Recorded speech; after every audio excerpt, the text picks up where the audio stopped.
ভারত কি একাই এবার তাদের টি-20 টাইটেল ডিফেন্ড করতে নেমেছিল? একদমই না।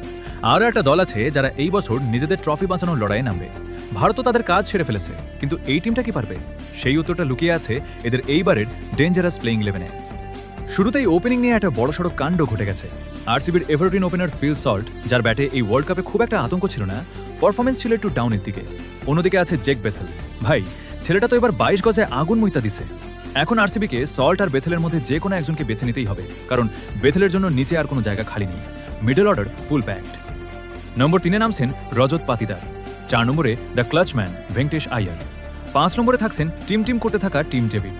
আর 6 নম্বরে নামবে কালী শক্তি রোমারিও শেফার্ড। এরপর 7 নম্বরে থাকছেন জিতেশ শর্মা। কি অবাক হলেন তো?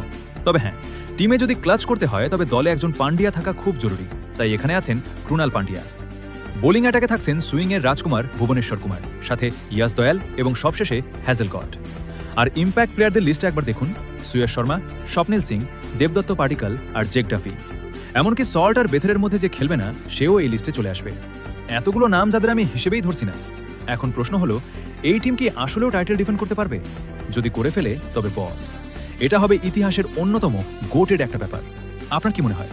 কমেন্টে জানান।